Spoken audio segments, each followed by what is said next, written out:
Bandar Lampung 20 Mei 2019. Yang terhormat Majelis Hakim, Jaksa Penuntut Umum, hadirin.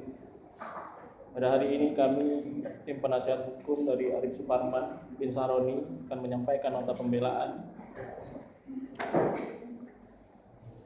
terkait dengan dakwaan, tuntutan, saksi-saksi dan pertimbangan hukum bahwa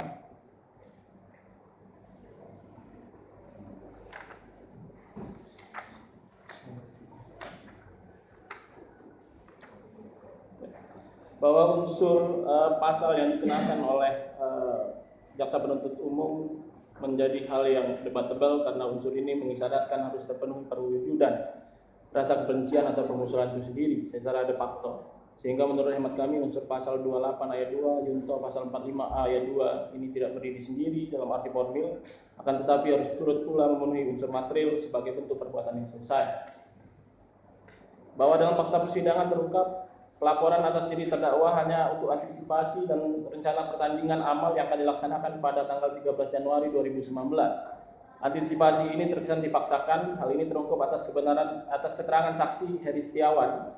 Karena terhadap postingan terdakwa sudah dilakukan upaya perdamaian dan telah dinyatakan selesai ketika terdakwa meminta maaf melalui media sosial. Bahwa terhadap antisipasi ini, panitia dan Jackmania juga sudah membuat surat perdamaian yang ditandatangani oleh perwakilan The Jackmania, Saudara Torik, Ketua PSS Lampung, Saudara Heri Setiawan dan Ketua Biking Lampung, Rahmat Bidaya, serta terdakwa. Sebagaimana surat perdamaian tanggal 7 Januari terlampir. Jadi sebelum terdakwa ditangkap dan dilaporkan, saudara sudah melakukan upaya untuk menyelesaikan ini secara damai.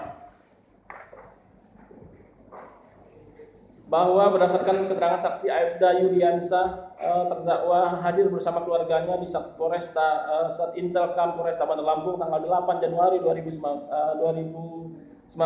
pukul 19.30. Sehari sebelum adanya laporan dan dinyatakan ditangkap, dan ini adalah nyata bahwa Polresta Bandar Lampung diduga inkonstitusional dan diduga telah merampas kebebasan hak seseorang secara paksa tanpa dasar hukum dengan alasan hanya sekedar untuk mengantisipasi dari dampak postingan terdakwa, padahal negara ini menggaji aparatur negara dalam hal ini termasuk kepolisian diantaranya untuk antisipasi kerusuhan apabila secara langsung pada saat kegiatan berlangsung. Saksi ahli juga yang menafsirkan secara parsial dengan menggunakan asumsi dan bahasa lain yang menggunakan sebagai penyangga kata atau tulisan yang sesungguhnya, sehingga dengan asumsi dan menggunakan kata bahasa penyangga tersebut seolah ahli telah menunjukkan keberhasilannya dalam menerjemahkan tulisan secara benar. Padahal ini tidak dapat diterima secara hukum karena ahli telah menyimpulkan dan melegitimasi perbuatan terdakwa seolah telah masuk dalam rumusan sebagaimana pasal yang dikenakan dan dituntut oleh jaksa penuntut umum. Bahwa saksi Ronald G. Ali Eskom sebagai saksi ahli ITE kami juga menyampaikan bahwa telah terjadi tindak pidana yang dituduhkan karena ahli tidak menemukan apapun setelah googling, dan ahli hanya menilai atas print out dari hasil penyidik, sehingga untuk keterangan ahli sangat meragukan dan tidak punya dasar sama sekali menyatakan bahwa perbuatan terdakwa telah masuk dalam urusan perbuatan yang ditentukan oleh jaksa penuntut umum. Bahwa kekuatan alat bukti yang disampaikan oleh rekan jaksa penuntut umum tidak memiliki kekuatan hukum karena tidak berdasarkan ketentuan dalam pasal 5 ayat 1 Undang-Undang Nomor 11 Tahun 2008 junto Undang-Undang 19 Tahun 2016, di mana alat bukti sah sepanjang informasi yang dicantumkan di dalam dapat diakses, ditampilkan, dijamin keutuhannya dan dapat dipertanggungjawabkan dengan menerangkan suatu keadaan sebagaimana dinyatakan dalam pasal 6.